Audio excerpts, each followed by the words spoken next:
How's it going, everybody? It's Andrew from Sideline Signal here with Tyler Dorr. How you doing today? Great. Ready to talk some football. We're done with the preseason. We are ready, just 2 weeks away from the NFL season started. And today, guys, we are going to take you through our predictions for the season with records and give you our Super Bowl matchups as well as our season awards. So, Andrew, you had this one in mind. It is clear which team I'm rooting for this upcoming season. Obviously, Andrew is a Raiders fan. I'm sure that'll be obvious as we keep going on these shows here. But the first division you wanted to talk about was the NFC East. So if you want to go ahead and give us your predictions for that. Definitely. So like Tyler said, the NFL season is less than 2 weeks away. We just finished up with the final week of the preseason. A lot of moving pieces throughout preseason, injuries, players kind of rising and falling. But yeah, so my overall one seed for the NFC East is the Philadelphia Eagles. They have a really interesting schedule, actually, a lot of difficult games. At times, but overall kind of easy, kind of difficult. It was weird to look at. Obviously, they've had some big additions. They added Saquon Barkley in the offseason, and they just recently traded for Jahan Dotson from the Washington Commanders. But I had them going 13-4 this season. Some of their tougher games include obviously playing Dallas twice, which is a division rivalry game. They play the Ravens, the Steelers, the Bengals. So some tough AFC North matchups, but yeah, overall, I think the Eagles are the most put together team in this division. Cowboys definitely are competitive, but looking at a team that has a lot of talent top to bottom, Jalen Hurts quarterback now, Saquon Barkley, and then a receiver core of AJ Brown, Devonta Smith, and I guess Jahan Dotson now, and then the likes of Dallas Goedert at tight end with a very good defense. I think we'll see a big year out of Jalen Carter like we saw last year, and just overall I think they're going to dominate in this division, but it's a lot closer than I think people think. With that being said, my second overall team in the NFC East, I have the Dallas Cowboys, who I also have them going 13-4. I think it comes down to the divisional head-to-head. We just saw obviously today CD Lamb was extended. It was a 4-year, $136 million deal with 38 million in a signing bonus.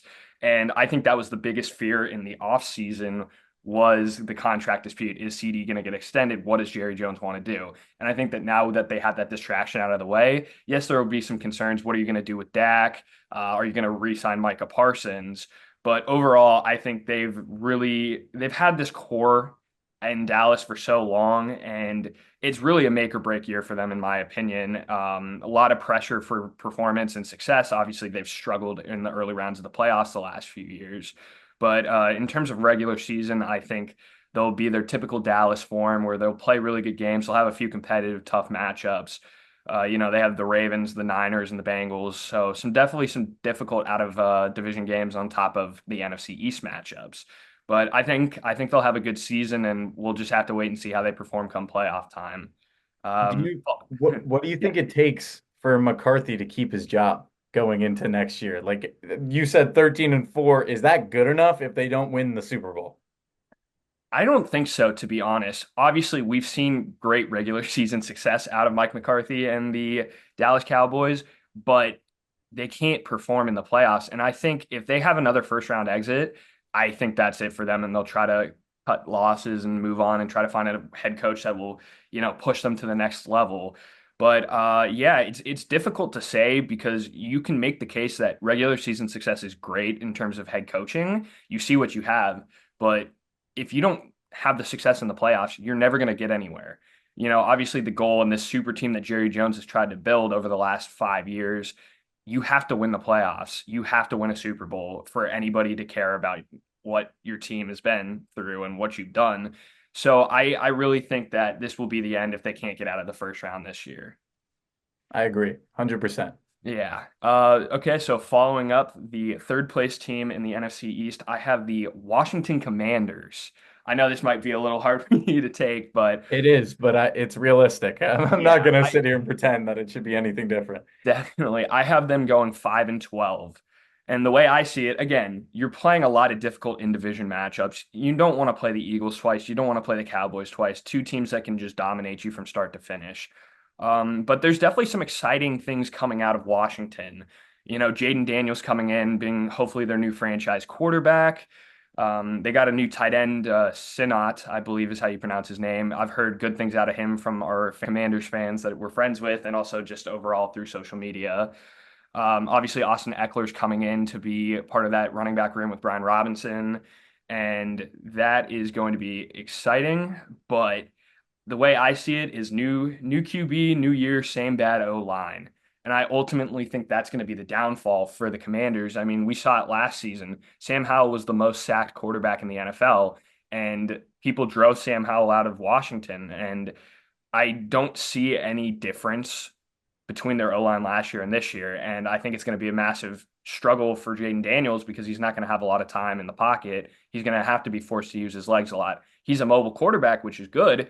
We've seen what he's able to do with his legs at LSU, but he's a bit of a frantic runner. He doesn't have that much discipline. And one thing that concerned me, I saw a press conference of his where he was asked if he had been working on his slide, and he had answered that he had not been. And that paired with a bad O line can be concerning because taking constant contact, I mean, you're going to be bound for injuries. And so managing his workload and making sure that he stays healthy throughout the whole season is something that's going to be pivotal for them. But, losing Jahan Dotson and trading him to Philadelphia, that's just another weapon that they're losing on offense. So unless they're relying heavy on the run this year, I don't see a lot of success coming out of them. And even still, with the O line that they have, I don't think their run game will be that successful. And yeah, it's going to be an interesting year for Dan Quinn being a first year head coach. But I have them going 5-12. I think there's a few games that they can win and probably will win. But it's gonna be interesting to see the consistency from that struggling O line from last year. And then rounding it off, my last place team in the NFC East is the New York Football Giants. And I was looking through their schedule and just kind of watching them in the preseason, and I unfortunately think that they're going to have another year of regression. Obviously, we're 2 years removed from a playoff appearance where they beat the Minnesota Vikings in the first round, but I'll be flat out honest, I don't have faith in Daniel Jones. And I think that's going to be the biggest piece in this Giants team is how does Daniel Jones play? If he plays like we saw him 2 years ago, they could be a competitive team in this division. I just don't think we'll see it. I'm excited about what Malik Neighbors is going to bring to this team, but losing some pieces like Saquon Barkley is going to be scary for this offense because he was so reliant over the past few years. And obviously, there's some good, like bringing in Brian Burns from Carolina. That's a great deal. And I'm excited to see how he plays on that D line. But I'm concerned what Brian Dable is going to bring, and I fear that there's going to be a little bit of regression this season. But that's my thoughts, obviously, with the NFC East. Looking over towards you, what did you do with the NFC East? How did you have it shaping up? We got the order spot on. That's exactly how I see the order. I don't really see many different. Maybe you flip Dallas and Philadelphia. But you know what the Cowboys did this offseason, yeah, they signed CD. That woohoo, great for them. Still a lot of holes.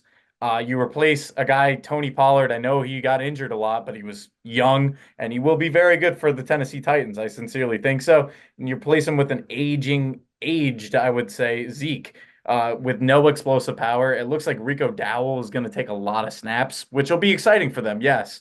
But Rico Dowell, until he proves himself to be as good or better than Tony Pollard, is going to be a big difference. Their line's getting worse, and there's going to be issues defensively. Trayvon Diggs, do not like him. I never have. Gives up a crap ton of yards, a lot of flash plays, but a lot of yards. And then Bland, of course, is going to be out 6 to 8 weeks. And he had the most pick sixes in NFL history in a single season, I want to say, last year. So that'll be big. But I digress. They're my second place team. I'll start off with the first place team in the Philadelphia Eagles. This is going to be an interesting year. And you said, I thought that you put them probably where they should be record wise. I had them at 12-5. I also had them going 4-2 in the division. And I'll explain that when I get to the Giants. But I do think the Giants beat them in week 18, like last year, because I think that the Eagles have already clinched their playoff spot and don't need to win it at that point, and the Giants will just beat them, because they'll be playing their starters. But this Eagles team is going to be explosive, and if it's not better than last year in terms of offensive output, you should be very concerned. And I know you lose a Hall of Fame center, possibly the greatest center to ever play the game of football, in Jason Kelsey, but it shouldn't really matter. Yeah, sure. You might lose the QB sneak, but otherwise their offensive line is top five, without a doubt. A guy like Lane Johnson just got signed to a massive extension. Jordan Mailata, like they pick these offensive linemen off of trees, and they're just amazing from the get-go. I wish the Giants could do it. But offensive, like it's going to be scary to see Saquon Barkley behind an offensive line where he doesn't have to dodge a tackler within his first three steps with the ball. It's going to be scary. And then I don't love Jalen Hurts. I've never thought of him as elite, even going back to college. But given what he has been given offensively, he's going to be great. He's going to be in that top tier quarterback conversation basically every year. And I think it starts and begins with him. If he has a really bad year, they won't go as far as they think that they should be going, which is obviously Super Bowl aspirations. But yeah, I had them going 12-5, so I think they'll be very good. I just had them a game under you for sure, but it's going to be scary. That defense is going to be vaunted as always. You lose Fletcher Cox and don't need him. That's kind of how it feels back there. Their DBs, their secondary was a bit of an issue last year. I would love to see how Cooper DeJean fits into it. Obviously, the first draft pick, whether or not he plays corner, safety, he could play both. I hope he plays corner just so that we get that streak broken of a white cornerback starting in the NFL. But who knows? He is a Swiss Army knife. He can do everything. And I wouldn't be surprised if he was also returning kicks for them, along with Britton Covey back there. But from top to bottom, I think the Eagles are the best team in this division. I think I had them splitting with the Cowboys. I do think that they'll split because I feel like usually they will. But I also like the Eagles to beat a team like the Ravens better than I like the Cowboys to beat them, or like the Bengals. Like they'll pick up wins in that kind of area, to where I'm not as confident in the Cowboys. So getting into the Cowboys, I already, addressed kind of my issues with them. Jerry Jones had a great quote yesterday, where he said, "No one can be the Cowboys GM besides me. I am the guy for it." And then he signs CD Lamb to that massive contract. But this is going to be an interesting year. I have them going 10-7. I have Ooh, now. Hear me out. Hear me okay. out. I think that Dak is going to be fine. CD is going to get his touches. The run game, like I harped on, their offensive line got worse. They do not have an explosive back right now. Rico Dowell will have a good year. I think he'll have a good year, but to replace a 26-year-old Tony Pollard with a 30 something or late 20s Zeke, where Zeke on the Pats was terrible. He was terrible. He had no burst at all. The holes only matter if you can run through them. And I honestly think that Zeke's going to hold them back, but maybe they know what they're doing. I feel like they lost a lot of guys. Tyler Biotish at center for them will be just as bad as losing Jason Kelsey for the Eagles, because he was really that mainstay. I mean, Dak knew where the snap was going to be every time. It's going to be interesting to see how they kind of transition to a new center there. But the Cowboys, they don't convince me. And I think Mike McCarthy is a regular season coach, as you kind of touched on, to where he can win the regular season games and then kind of flunk in the playoffs. And I kind of see it going that way. And I think they've regressed a little bit. And it doesn't help that the NFC East as a whole has a pretty hard schedule. I think they'll have the same division record. I had them as 4-2, same as the Eagles. I think that they'll split with the Eagles, as I said, and then drop one to like the Commanders or something, some Week 18 kind of fluky game when they're already in the playoffs, as we've seen in the past. But yeah, no, I'm not high on the Cowboys, but I do think they're a playoff team just based on the NFC, which is gonna be better than last year, but it's not nearly as good as the AFC. Not a chance. The AFC is loaded compared to that, so I don't think the Cowboys would make the playoffs in the AFC, but they will in the NFC. That's kind of where I'm going with it. The Commanders and the Giants, really, I had both winning a lot more games than you had. I have the Commanders at 8-9. Um, Interesting. and that is on the kind of assumption that Jaden Daniels does not get injured. Now, I understand, obviously, you pointed that out, and I know that, guys, I'm an LSU fan. I've watched Jaden Daniels, even when he was at Arizona State, I watched him. I loved him. But he's small.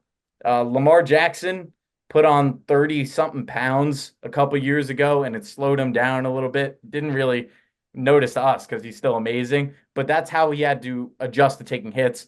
Looking at Jaden Daniels, seeing him last night in uniform, because I've seen a video of him throwing pregame in like the sweet black Commanders uniforms that they got. He is tiny, and I could easily see a DN coming around a corner, hitting him blindside, and something bad happens to his shoulder. We were already worried about the elbow pre-draft. It turned out it wasn't that big of a deal, but the man does not look like he's going to be able to withstand a full 17 weeks of NFL bashing. And I do wonder how much they're actually going to run him. And as you said, if he doesn't know how to slide, he's done for. We've seen this time and time again where an explosive runner gets into the league, thinks that they can play like college and sprint around the field and run, and then they get absolutely clobbered. And then you see what happens, and they kind of have to pick up the pieces on their career and kind of adjust their game. Now, I hope that doesn't happen because I love Jaden Daniels as much as it hurts for me to say on a division rival team. But I do think this team got a lot better. I'm not going to say, like signings like Bobby Wagner and Austin Eckler are the difference, but I think they got better as a team. They've thrown a boatload of money at their offensive line. So, Biotish, obviously, Cosme, Andrew Wally, left tackle is going to be a an issue. Brandon Coleman is currently slated there to start. He's a rookie. So that is going to be interesting as well. But I disagree with you in the fact that I don't think it's going to be as bad as you said. It's not going to be good by any stretch. I see them more average, but that is better than they've had over the last 5 or so years. Yeah. Their defense is going to be good, except for Emmanuel Forbes. Now it's going to be interesting to see how they use him because I would never put him across from a wide receiver one on a single one of the other teams. He's gotten cooked, toasted, torched, all of the adjectives. Garrett Wilson, we have a diehard Jets fan friend and a diehard Commanders fan friend, and our Jets friend, his name's Anthony, was spamming our group chat going, holy crap, Garrett Wilson just murdered a man in practice. And it was Emmanuel Forbes. He got burnt on every single route, and it was really ugly. But I do think that their defense is going to be as good. You got campaign, Jonathan Allen in the middle. It'll still be the same Commanders defense. I'm looking to see Jamin Davis step into a bigger role as a linebacker. But other than that, I really think it'll be pretty straightforward. They're going to improve, but they're going to be middle of the pack. 8-9 might be a little generous, but that's where I think they're going. And then finally, I'll be short and sweet with this one because there's not much to say for my Giants. I have them going 7-10, and that is generous, and I know that. The reason why I said that, and I was freaking out after I watched Texans Giants. I was like, holy crap, there's no way. There's no way he's going to be this bad.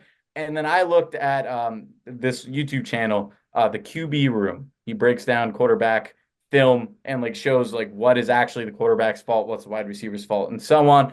Highly recommend. Does great stuff.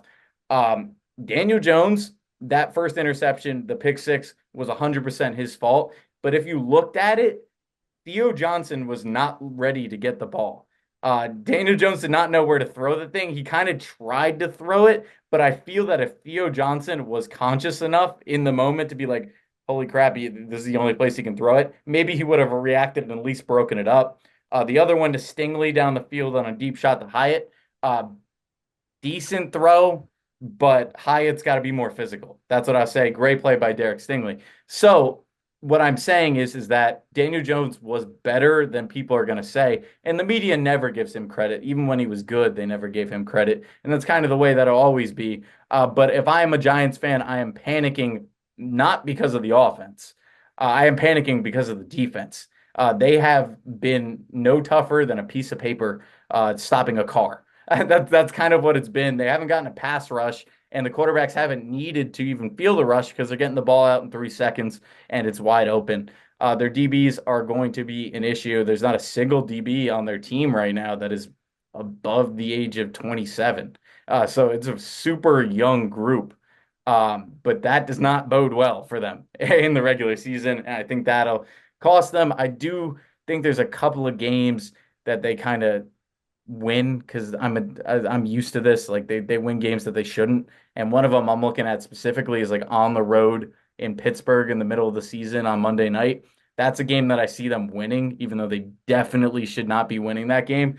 kind of similar to the Tommy DeVito Packers miracle game on Monday night going forward. So that's what I got. I got the Eagles winning the division. I got the Cowboys making it as a wild card, Commanders at 8-9, and the Giants at 7-10. So bit different in terms of Yeah. records, but we had the same order for Definitely. sure. And to circle back on something, we talked a little bit about it earlier with Mike McCarthy, but in your opinion, obviously outside of Dan Quinn, because he's a first year head coach, which coach do you think is on the hot seat the most? Because obviously we have the likes of Sirianni and McCarthy who are realistically playoff driven success in terms of keeping their job. But do you think Brian Dable needs a good season to keep his job? I think it's got to be better than last year if they go and churn out some stinkers, especially in that week one game. If it's like last year, they lost week one 40-0 to the Cowboys, and Daniel Jones was sacked 5 times before halftime. If it's something like that, he's out the door, and I think Shane's gone too. But he's going to have more leeway than Sirianni and McCarthy simply because their roster is not very good and they're still building that. But they're both of their careers in the Giants organization, both Joe Shane and Brian Dable, will be tied to Daniel Jones, at least for this year.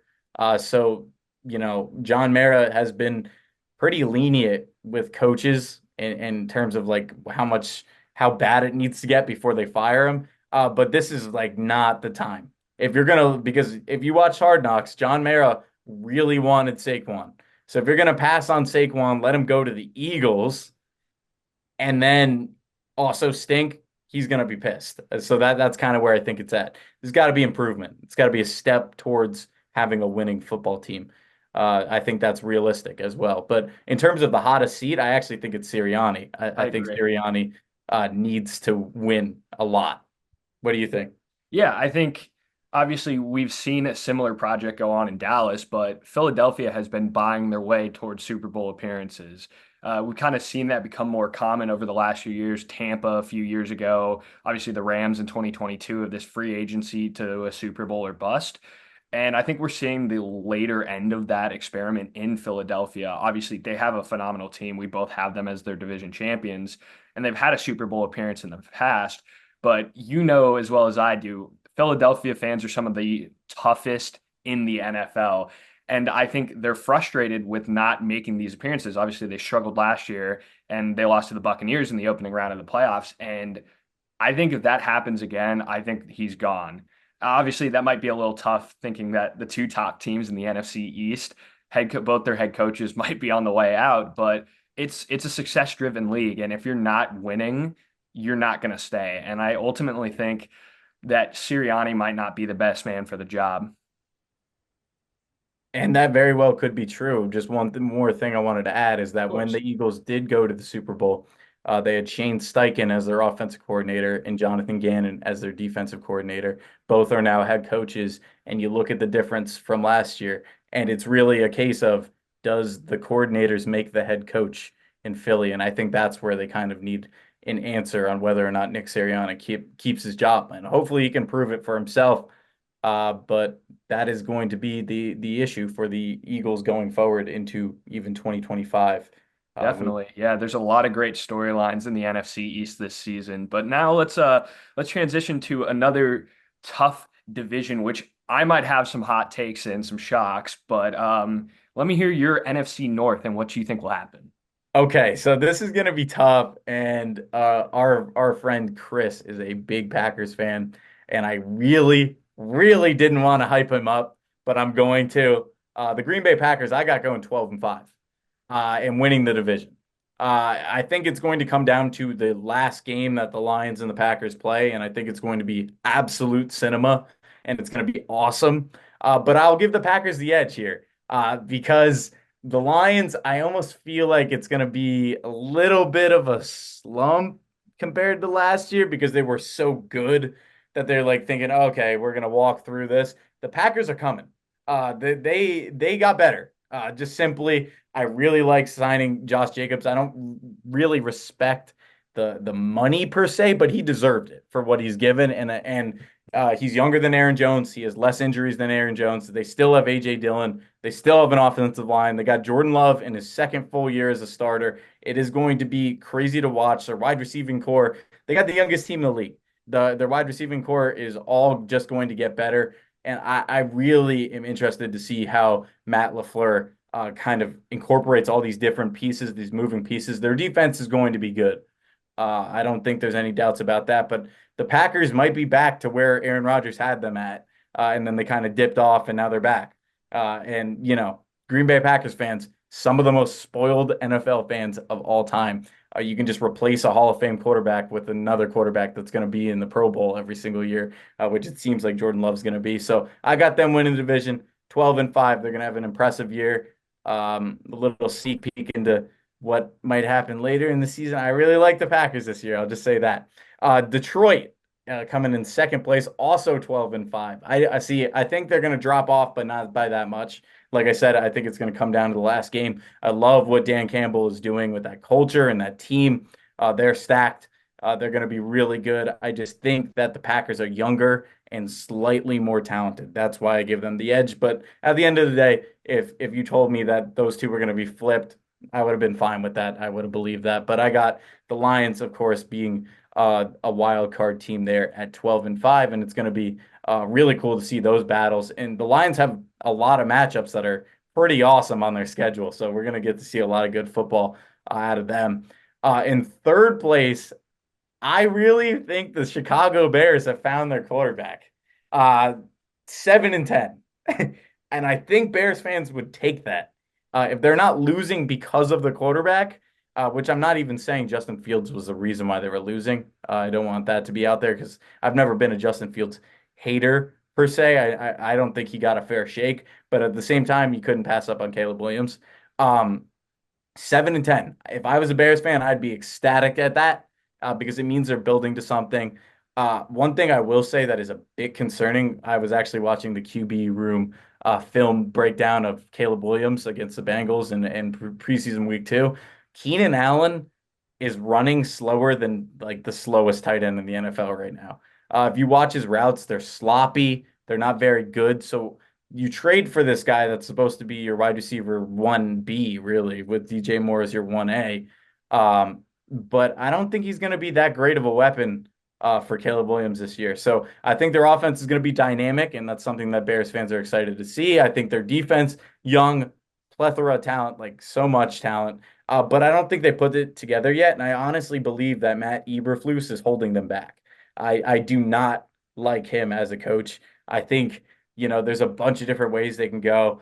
I could honestly see, like, if you asked me to make my prediction for like the coach carousel, I could see them bringing in Lincoln Riley, which ah, he's like Chip Kelly, but Chip Kelly worked, I guess, for like 2 years. But just to, comfort Caleb, put him in a system that he's used to. And obviously Lincoln Riley wouldn't leave the head coaching job at USC to come be the offensive coordinator for the Bears, which I'm almost sure they probably asked him because why wouldn't you if you're basing your entire franchise around Caleb? But I think this is a step in the right direction for the Bears. I think Caleb has some flashes, looks really good. The preseason, he's already had some highlights, but at the same time, Caleb Williams could, I don't know, step out of the way of a puddle and people would put it on YouTube and it would get a million likes and everyone would be like, "Oh my God, no way, he's young Mahomes." But I don't think we're quite there yet, but I think he's going to show flashes, and I think that the Bears should feel good knowing that their quarterback isn't going to be abysmal going into the year, and it'll also be interesting to see how that offensive line holds up. I don't know if they've done enough, but at the same time, I think Caleb's a pretty good improviser. Last place, and this has nothing to do with JJ McCarthy. I would have had them here either way. The Minnesota Vikings at 5-12. I am not high on the Vikings. They didn't have a good defense last year. They got a bit better. Byron Murphy helped them a little bit in the cornerback department. Uh, Aging Harrison Smith in the back end. Their D line is nothing amazing. Their linebacking core was pretty good, but I think it got a little worse. Offensively, I have no idea what Sam Darnold's going to do. Just feed the ball to Justin Jefferson. That would be their offensive game plan. But at the same time, when you don't have a quarterback that is a very good improviser, that not even saying that McCarthy was, but he could move a bit better than Darnold, it's going to be real easy to double Justin Jefferson. And I'm not even saying that that'll even affect his stats, but it'll do something. And their offense might look a little one-dimensional. I don't necessarily like the run game. Aaron Jones will be explosive, yes, but their offensive line was very mid last year, and I expected to be very mid again. I don't think they've done enough, and I think Kevin O'Connell, it's gonna be a little tough. Like, yeah, they drafted you the quarterback. He tore his meniscus. He's out for the year, but it could get ugly. I really do think that there's a chance that it gets ugly for Minnesota. But at the same time, they could turn around and be like an 8-9 club as well. There's a lot of variability with that team, in my opinion. So that's my order there. I got the Packers winning the division, Lions, wild card, then Bears, and then Vikings. So, Andrew, what do you got for this competitive NFC North division? Yeah, I think that we had a really similar lineup. We had the order again correct, exactly the same, which is funny. So, for reference, we didn't talk about this at all. We kept it as a surprise just to kind of see where we lined up with a lot of things. And it's really funny because I thought I was coming in with a shocking order. And I also have the Green Bay Packers winning the NFC North. I looked at it a lot, and I think the biggest thing for me last season was seeing where Jordan Love was at. Obviously, there'd been a lot of talk about him as a backup to Aaron Rodgers and being the next guy, but we really got to see his talent last season as a starter. And I think he improves, and they had a really young core on offense. Obviously, Jaden Reed, Romeo Dubs, and Christian Watson, and I think they're all going to be talented again next season. And adding a guy like Josh Jacobs, you arguably have improved on your running back room. And I think that's the biggest thing is we know there's going to be a solid defense in Green Bay every season. That's just the way Green Bay is. And we're going to expect nothing less of that. And I think with this young core on offense, you're always going to have that marginal growth. And I think we'll continue to see that. And to me, again, I had it the exact same way as you. I had them winning on week 18 against the Lions to seal the division, which I was sitting here laughing when you were telling me that because I was like, there's no way. But yeah, second place, I have the Detroit Lions. Obviously, a lot of great things on that team. Jared Goff's been wheeling and dealing the last few seasons. Amon-Ra St. Brown has been great. You have two great young players in Jahmyr Gibbs and Sam Laporta, who were pivotal in that offense last season. Great offensive line with Penei Sewell being kind of the leader of that low line. And I think we'll still see a solid Lions team like we have what they had last season with Jameson Williams as well. We're going to see success out of them, but I think we're going to see the same issues being made. I think Dan Campbell's a great coach, but he's a risk taker. Obviously, a coach that wasn't great that was a risk taker, Brandon Staley, cost him a lot of games and he lost his job. But I think obviously you take massive risks like Dan Campbell does, and you're either going to have it pay off or you won't. And I think there's at times, especially in these tough games that they'll play, I think he'll make some interesting decisions that won't go their way, and I think it'll cost him at times. But I ultimately think that they'll still have a good playoff run. I think that I could still see them in the NFC Championship game. But in terms of the regular season, I think there's just going to be a few games where the matchups are in other teams' favors. Um, Little bit different record wise. I also have the Chicago Bears in third, but I have them at 10-7. And I completely agree with the 7-10 and Bears fans being happy. But the way that I see it, and I agree, I don't necessarily think Eberflus is the answer. But the way that I see it is you have built possibly a top 10 offense in the NFL, and you're bringing in a quarterback who has been one of the highest touted recruits ever. I personally like other quarterbacks a little bit more than I like Caleb Williams, but you cannot dispute that Caleb Williams is in the best position that any rookie quarterback has ever been in. Obviously, having DeAndre Swift at running back, Keenan Allen, who obviously he's had some struggles so far this preseason, but it's still Keenan Allen, DJ Moore, Cole Kmet at tight end, and probably league average to slightly above league average offensive line. And I could see them scoring on almost every single drive. I think that that is a great offense that you can build your team around. Now, I think there will be some growing pains, and I think that's ultimately why they'll go 10-7, but I think it's going to be a great start for the Caleb Williams era. And I think ultimately, yes, the Packers and the Lions will probably best them just slightly, but I still think that there's going to be some success that you can take away. All right, but yeah, no, so I have the Bears just slightly getting beat out by the Lions and the Packers at 10 and 7. And then last place in the NFC North, I have the Minnesota Vikings, and I have them going 2 and 15. I know that's a drop off from what you've had, but the way that I see it, and obviously JJ McCarthy was not necessarily going to be the week one starter or be the star this season, but I think that there's a lot of moving pieces, and they have been hit with the injury bug this preseason. And ultimately, I see this as a tanking season. I think Sam Darnold's not a bad quarterback by any means. I think he's very inconsistent, but I see the Vikings struggling from the start. And because of that, I actually see Justin Jefferson getting traded this season. Obviously, they just re signed him and paid him a massive contract. But this is another season where they're going to have quarterback struggles. And yes, Jefferson last season did deal with, I think, what, 7 weeks of a hamstring injury, give or take. But with and without him, once Kirk Cousins went down with his Achilles injury, the Minnesota Vikings were not a good football team.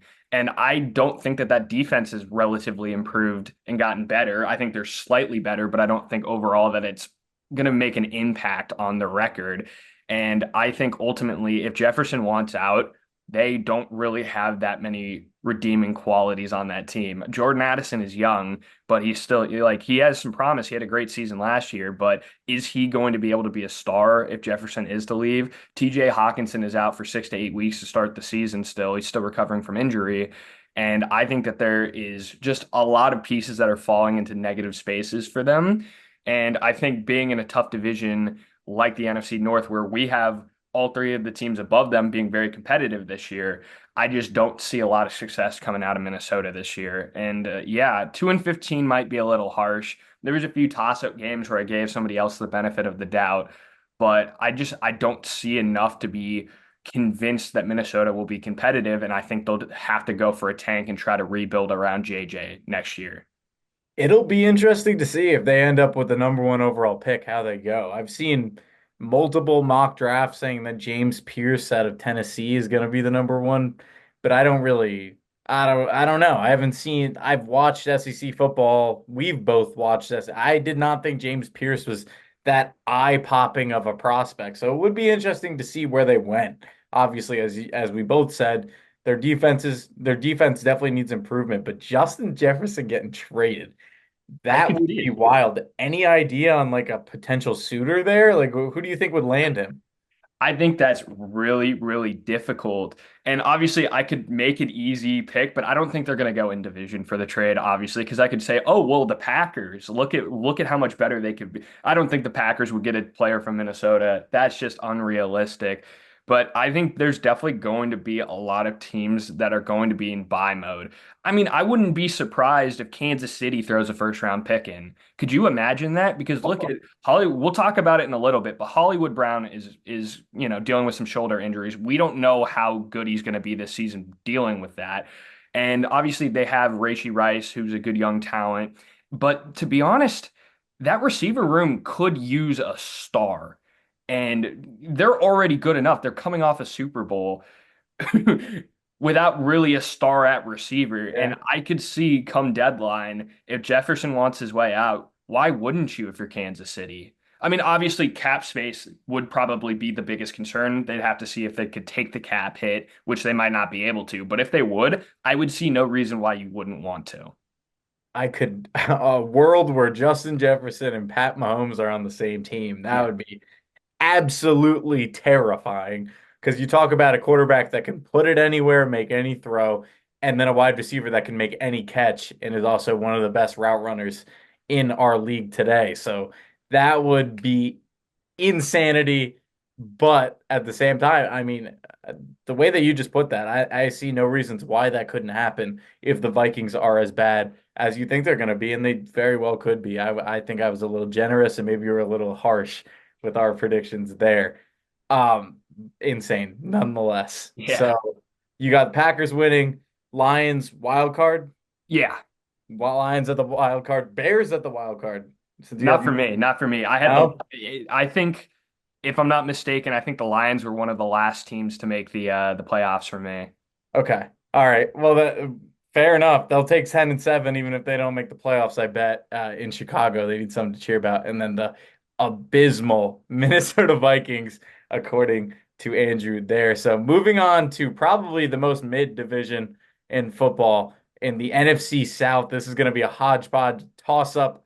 I could easily see us having like opposite orders here, but what is your order and what is your prediction for the NFC South for 2024? Definitely. So I have it realistically staying mid. I don't see one of these teams coming out and throwing like a 15-2 season or even a 12-win season. I think it's going to be pretty average as it always is. But my NFC South winner is the Atlanta Falcons. And I think this is very contingent on obviously the health of Kirk Cousins, but we've seen great players in Atlanta last season. Obviously, Bijan Robinson, Drake London, Kyle Pitts, this young core where they've never really had a quarterback that could get them to that level that people think that they can be. Obviously, Kyle Pitts is one of the biggest fantasy football memes, believing that he's going to be a star, and then Desmond Ritter gives him a point a game. But I think if Kirk Cousins can stay healthy, I think this is probably the most competitive team in that division.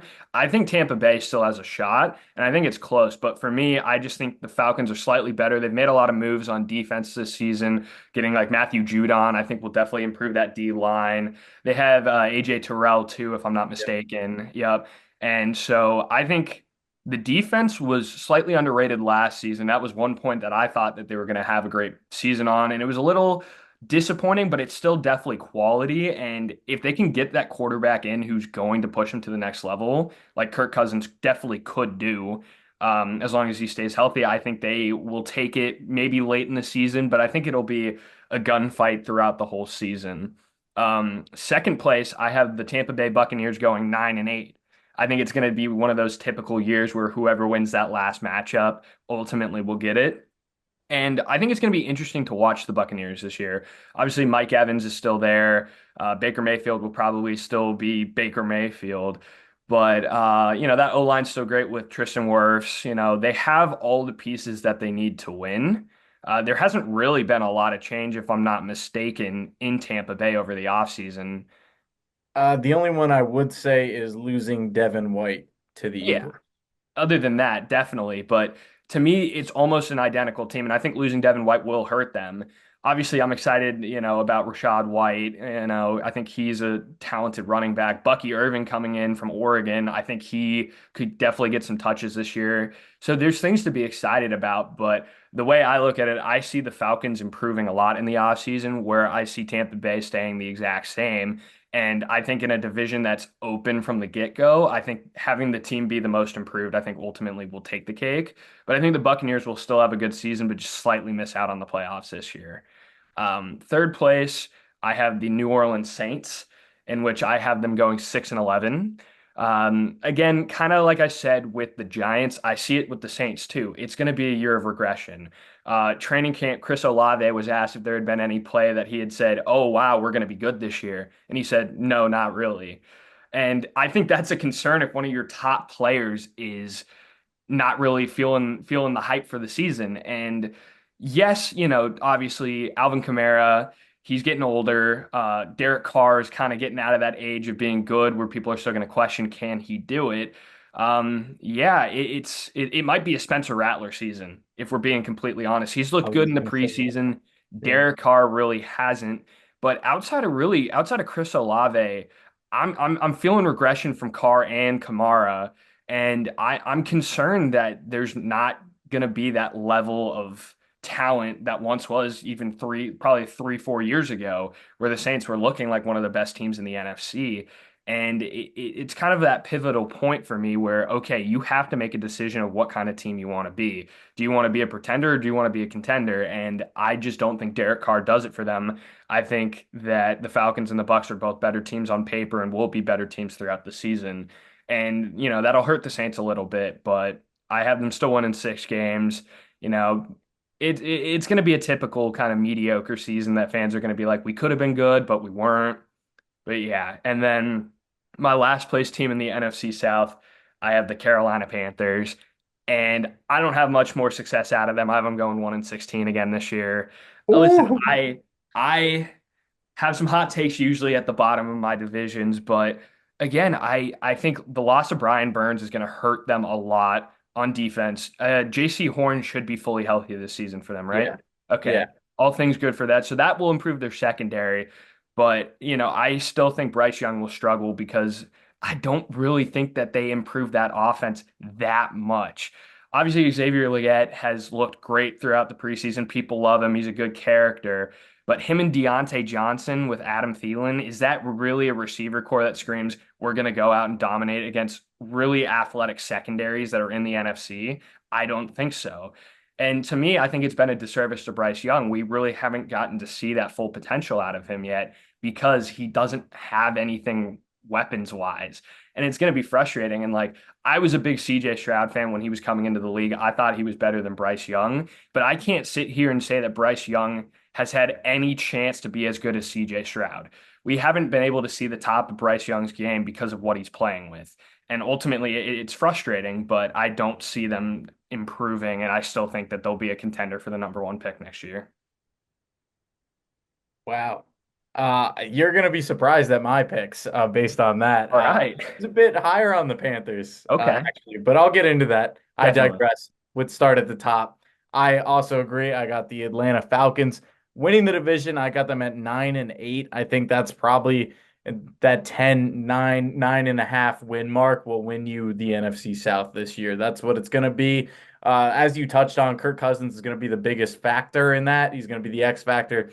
They got the weapons. They got a good defense. One signing that you may have missed, you definitely know about, but Justin Simmons also Oh, adding to that back yeah. end as well. They did that last week. And unless he has not been training at all and he's not able to play at that Pro Bowl level, he's going to help them tremendously. And their defense is going to be real good. And I really think that this team needs to score like 24 points a game to win a bunch of their games. So I think that's good, especially in division. But I had the NFC South beating each other. That's kind of where I had it at because I feel like even in games where the Bucks were really good last year and they were riding high, they go and play like the Saints and either drop one or it'd be really close, even though those two teams weren't on the same plane really last season. But like you said, the team that's most improved is going to take the cake in this division, and that's going to be the Falcons in both of our opinions. And I think they make it in there in that fourth seed in the NFC. Second place, I got the Bucks at 8-9. We've reached the point in the Baker Mayfield kind of circle where he has a down year. He played really well, same with the Browns, played really well. In comes the regression. We'll see. I don't want that. I like Baker Mayfield, but I think, you know, Mike Evans, definitely a constant. Chris Godwin, definitely a constant. Rashad White will be better, and their O line, as you said, is better. I don't really have too much research to say, like, oh, why the Bucks will regress. I just feel it in my gut that Baker's not going to play to the level that he was playing at, and I think their defense got a little bit worse, but a little bit worse is pretty big in a league where you can't really make mistakes. So that's kind of where I lose them there. I do think it comes down to the like last 3 or 4 games between the Falcons, the Bucks, and my third place team in the Carolina Panthers. I think the Carolina Panthers are going to go 7-10. I know that's generous, and I completely agree with you that their roster is bad. Just straight up, it's bad. But I like Dan Canales. I really like it because, he comes in, first time head coach, a young guy. I've seen this story before where you rally behind the young coach and you play better than you ever expected to be. I don't think their defense is anything special, and I honestly don't think their offense is either. But I do like the opposite of a sophomore slump. I think that Bryce Young is going to take a next step if he can. And really, the key for them is going to be if he has enough time. I really like Jonathan Brooks. I like that pick a lot. I think they'll be able to run the ball between him and Chuba Hubbard. It'll be really nice for them, hopefully, to spell the passing. But the thing that I want to see Canales do, and I think he did that a bit with Geno Smith, is that he moved the quarterback around. It wasn't like a standstill pocket. And that's where I see Bryce Young doing well, is when it's off schedule, he's outside the pocket, he's able to move, and then he doesn't have to see over his O line either. He's a tiny guy. You got to get him outside of the pocket. I don't think they did a good job of that last year. And I also don't think he had much time at all, whether it was a 3-step drop or a five. But I really think that Bryce Young steps into his own. And I know what you're saying about this, like Xavier Legette, like, oh wow, he's so amazing. Like I feel like every social media post has Xavier Legette making like some sort of catch, whether it's in preseason or practice, and they're like, oh, look at this, the Panthers are going to be amazing because Xavier Legette is making a catch. Not the case, and I could easily see us coming back at the end of the year and going, Tyler, what were you thinking? And then them sitting with that number one overall pick. But I'm gonna this is just a team that I just feel something about that I kind of like for no reason.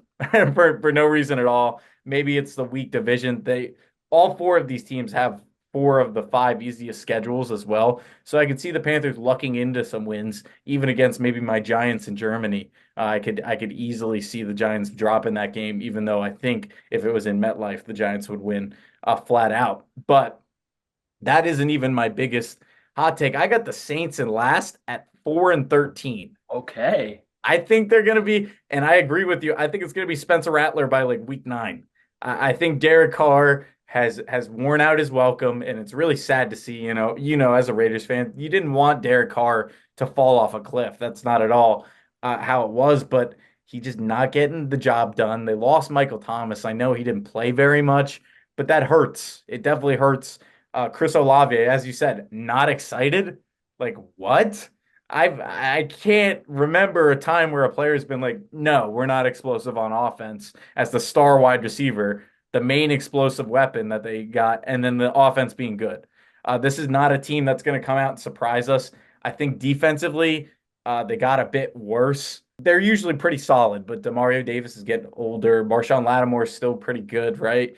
And they're going to have a couple other young corners coming up that are very good as well.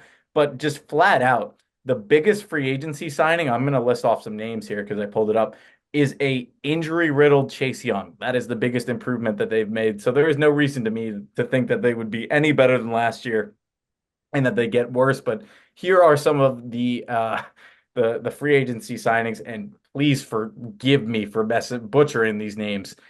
Olasey Mecca Odu, a tackle. They signed him to a 1-year deal.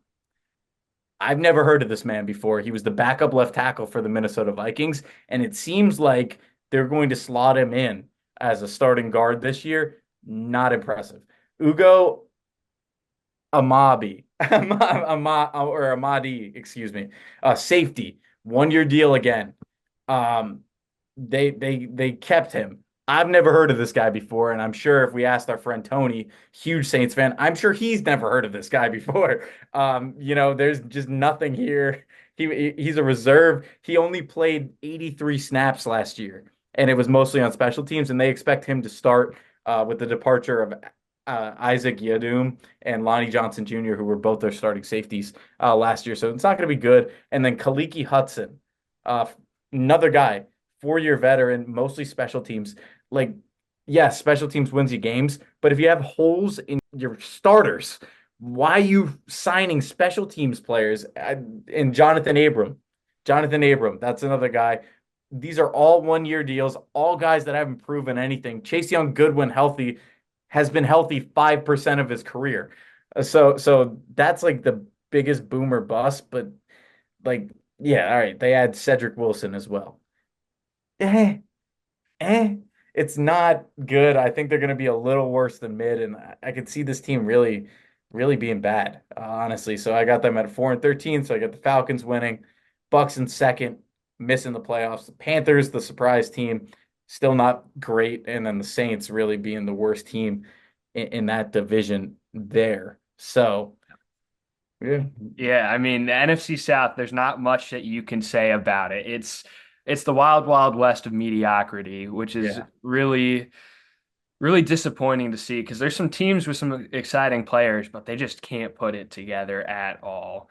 But going to a division that it's going to be interesting. I think it's pretty expected who will take the cake here.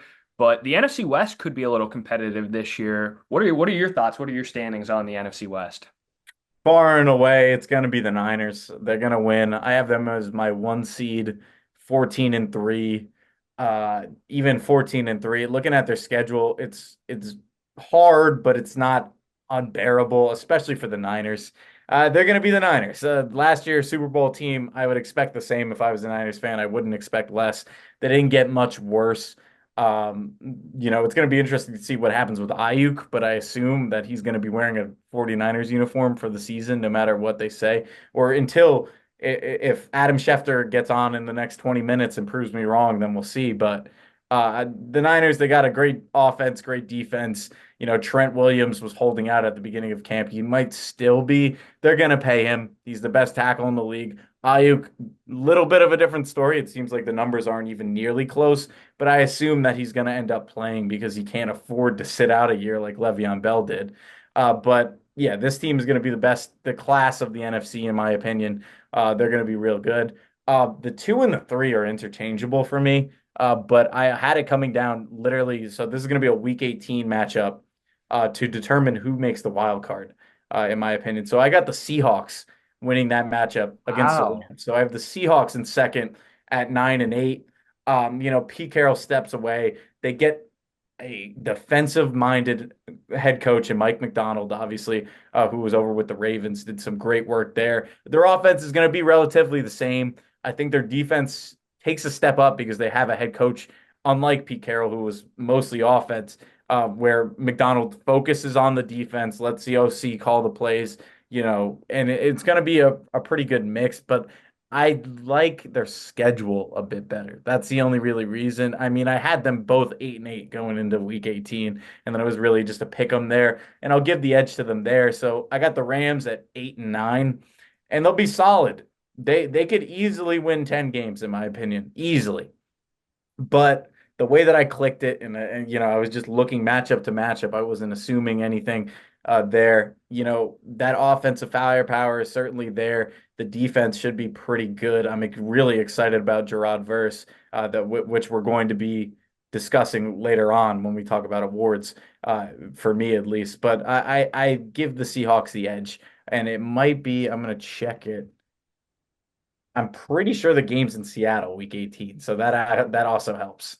Oh no, sorry. It's in LA. No home field advantage, but I still got the Seahawks. I thought that was why, but that isn't why, when I was clicking through yesterday.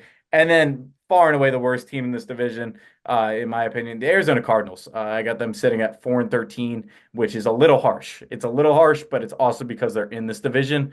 I don't really see them. I had them winning one division game and maybe like the Rams or the Seahawks, or if the Niners bench their starters or something at the end of the year. But there is something to be excited about. Marvin Harrison Jr. is something to be excited about. But other than that, I don't really see what you're excited about with the Cardinals. Like, and Marvin, yeah, Kyler's back, and that'll be cool for them. But when are we going to start saying that Kyler Murray's kind of like a bust?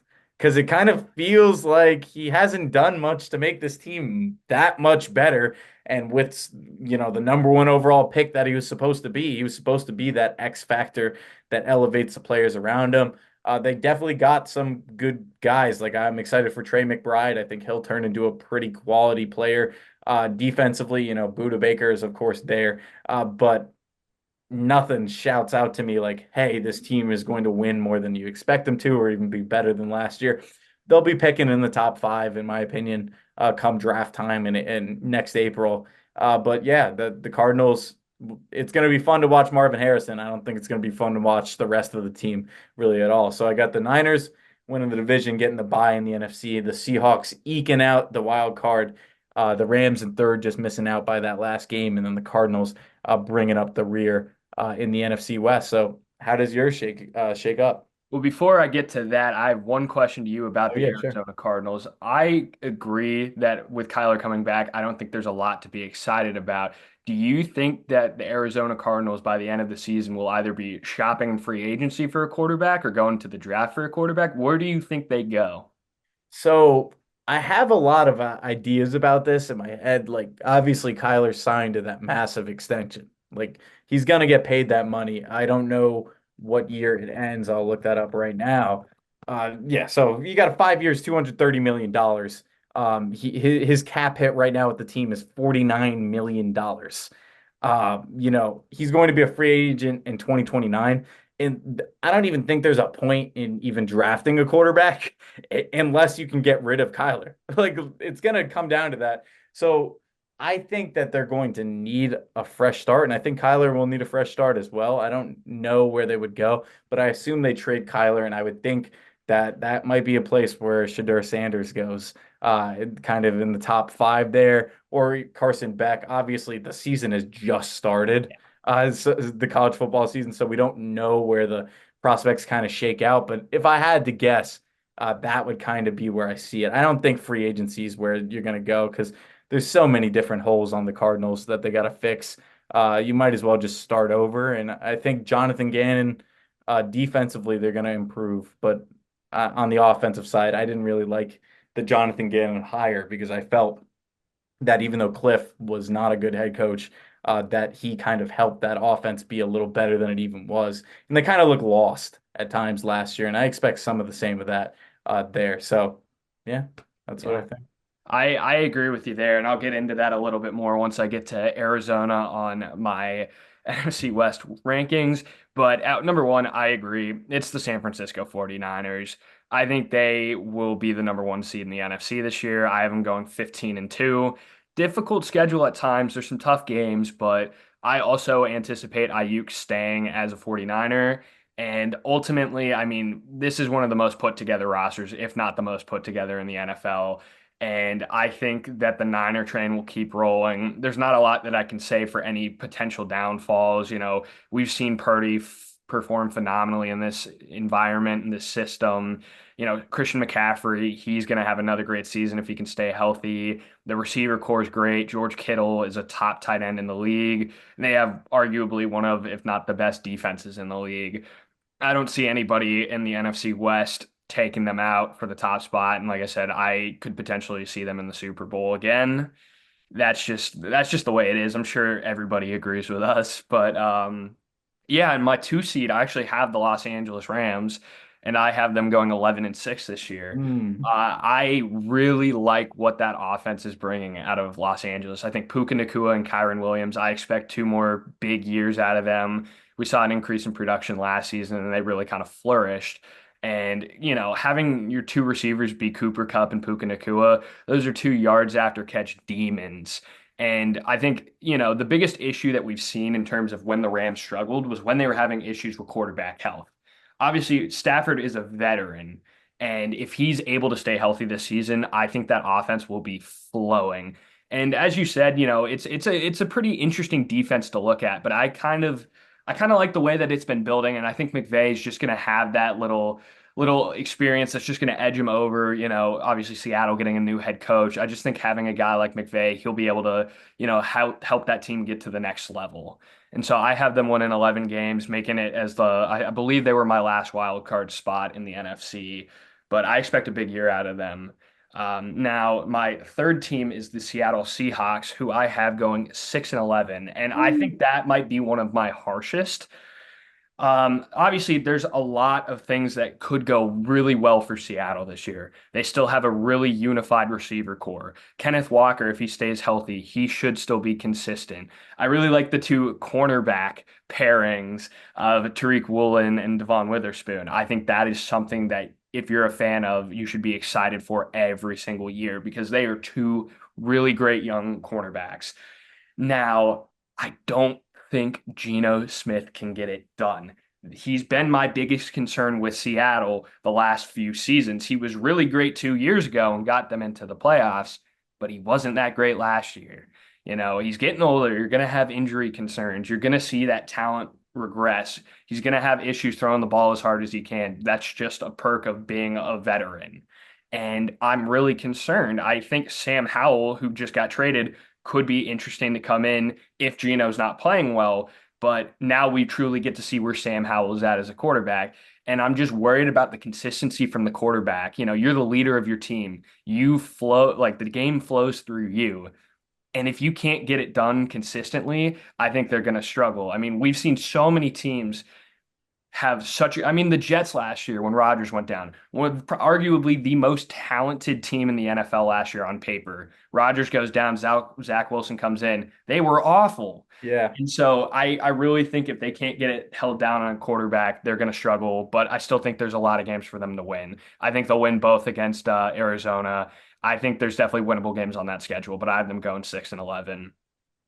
And then the last place spot, the Arizona Cardinals. I have them going 2-15. Again, might be a little harsh. There's a lot of pick'em games in that schedule. I just don't think they get it done. I don't see Kyler Murray getting back to the point that he ever was early in his career. Obviously, Marvin Harrison is extremely exciting, and I think he'll have a relatively good season. But I don't see a single thing there. Like you said with Gannon, I never liked that they brought him in. I don't think he's going to do a good job for them. And I can't say a lot of different things. This is just a gut pick that I don't see anything that gets me excited and thinks that they're going to win. But yeah, it's hard, and I definitely think that Kyler Murray will be shopped around for a trade. And I think come April, they'll be looking at top five pick, saying, all right, who's the best quarterback that we can take? Because they need somebody new in. The Kyler Murray experiment for me is over. He's been too injury prone, he's been too inconsistent when healthy. And if they want any sort of success, it's not going to be through Kyler Murray. Yeah, I agree with you there. I actually do have a question for you, Yeah. though, going all the way back to the 49ers. If they are to replicate what they did last year and Brock Purdy is seen as like the face of the offense for the start, are you willing to say that Brock Purdy should be considered elite? He's up for a contract extension as well. I'm sure he's going to get paid elite money. So are you willing to say that Brock Purdy is not just a system quarterback, but elite in this league? That's a very difficult question. I like that. I would say yes. Obviously, my personal opinion right now is that Brock Purdy is quite possibly the hardest quarterback to analyze because I think he's very talented. I think there's a lot of things that he does well, but it's always that question is he good or is he just in the 49er system? And I think it's hard now trying to judge that because we've seen what Jimmy Garoppolo was able to do with the Raiders nothing, and once he left the 49er system, he struggled. But I think it's interesting too, because you can make that argument. Trey Lance, career's kind of fallen off. He looked good in preseason this year. Obviously, he just threw 5 picks, but with a crazy stat line. Weird player. But I think Purdy, it's hard to analyze. And I would say I would consider him elite in terms of I would pay him elite money. Because yes, everybody says that anybody could run into that Niners offense and be successful. But Philly in the NFC Championship 2 years ago, they were down to almost Christian McCaffrey playing quarterback and they couldn't move the ball. So I don't think that any Joe Schmo could just come in and be an elite quarterback. But I think Purdy has the perfect build and talent of what they needed him to do. And he's been able to do it phenomenally. So, in my opinion, I would consider him elite if they're able to make it to another Super Bowl and potentially win a Super Bowl. It's gonna be a crazy time in San Fran if they don't start extending some of these guys. Yeah. Brock Purdy is currently getting paid less than Josh Dobbs, who is his backup. So that man, you're looking at Daniel Jones got $40 million a year. Brock Purdy should be resetting the market almost, which is crazy to say. Yeah. But statistically, the way that he is put, he should be resetting that market pretty close to where Dak is gonna be, which is insane to say it, like I said. But that's Yeah. just that's just the NFL we live in now. Yeah, it's funny. My old saying is, it's the most high-paying quarterback until the next one. And I really do agree. I think Purdy will reset the market because how can you make an argument that he doesn't deserve to get paid a bag? And, maybe he'll be a guy who says, I don't need to be the most expensive. I want you to go out and pay and extend these guys so that we can continue to be successful. We don't know. That'll come down to contract disputes. But in terms of what he deserves, I could definitely see the Niners paying him to be the top paid quarterback just because of what he's been able to do so far with that system. Yeah, and that's the other thing is that he's not getting paid in another system. He's getting paid in Kyle Shanahan's system. Because people will be like, oh, if you put him on another team, he's mid. It doesn't matter. He's on the 49ers. So Exactly. that's how he's going to get paid there. So that wraps up our NFC predictions there. So we'll circle back to the playoff teams we got, I'm sure, when we start giving our Super Bowl predictions here. But on to the AFC. All right, so that was our NFC. Obviously, we had a lot that was similar, a lot that was different. So that will be the end of this video. Thank you guys so much for watching. In the next video, we will be covering the AFC, the end of season awards, as well as our Super Bowl predictions. As always, I'm Andrew from Sideline Signal, as well as Tyler. Thank you for joining me today. Of course. Yep, and we'll see you guys in the next video.